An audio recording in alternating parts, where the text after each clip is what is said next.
পবিত্রই ক্ষমতা নারী নয় পতিতা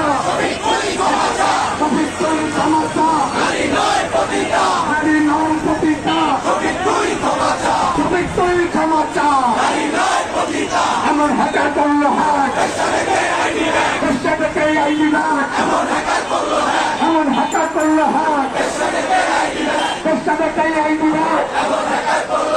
এমন হ্যাকার করল হাত দেশটা থেকে আইনি রাত পবিত্রই